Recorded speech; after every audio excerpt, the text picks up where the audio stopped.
Tidak perlu takut. Sekarang dunia dibuat semua orang supaya takut. Sampaikan kepada dunia dan sampaikan kepada orang yang membuat berita takut-takut itu. Kami sebagai umat Islam dan kami bangsa Indonesia tidak pernah takut dengan siapapun. Kami hanya takut kepada Allah Subhanahu wa ta'ala yang menciptakan kita, yang menciptakan semua permasalahan yang ada ini. Allah, dekatlah kita kepada Allah, insya Allah semua akan nyingkir.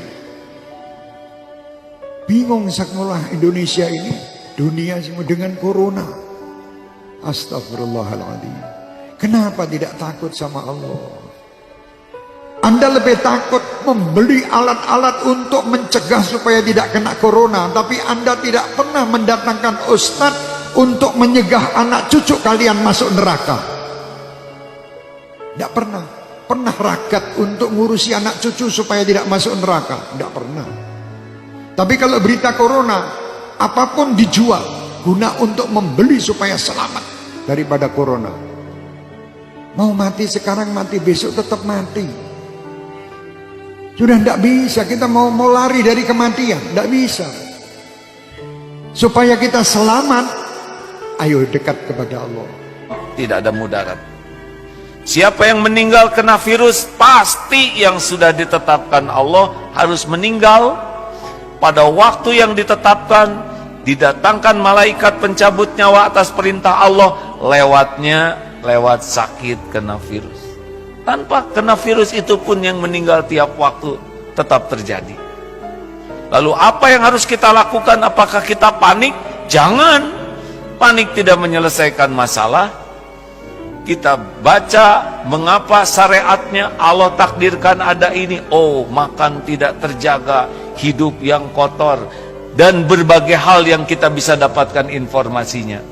Efeknya, sempurnakan syariatnya, hidup bersih, makanan bersih, sikap bersih, plus doa yang banyak. Karena virus itu tidak akan menyentuh kita tanpa izin pemilik diri kita.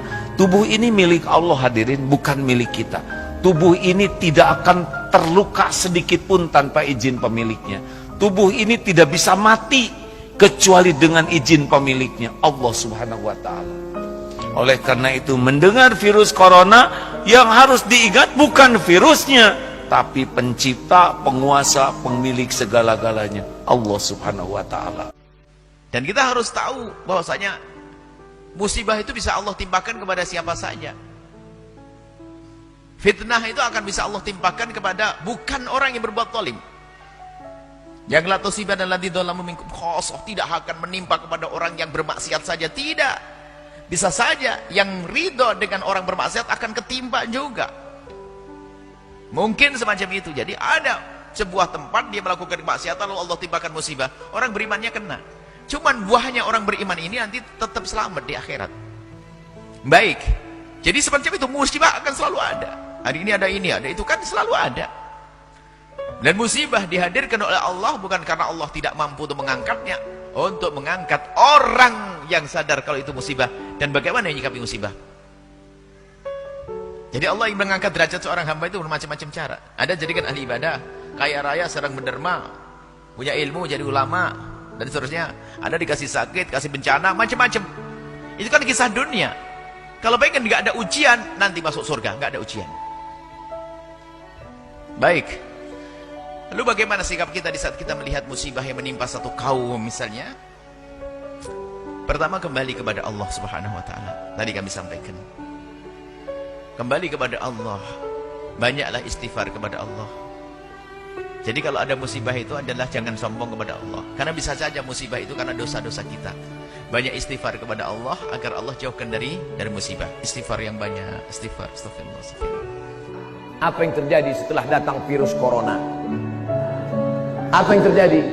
Rumah makan Islamic food di Singapura antrian panjang. Kenapa? Karena saudara-saudara kita yang ada di Singapura, yang non muslim, yang tak Islam, lebih percaya kepada makanan orang Islam. Bicara makanan ini bukan bicara tentang masalah Islam saja. Insya Allah kalau video ini kalian share, didengar oleh mereka, insya Allah banyak yang bersyahadat, insya Allah. Pas ditengoknya penceramahnya Abdul Somad, tak jadilah. Ustaz radikal nih. Kalian terlalu termakan isu. Jangan kalian makan isu. Yang dimakan itu bakwan.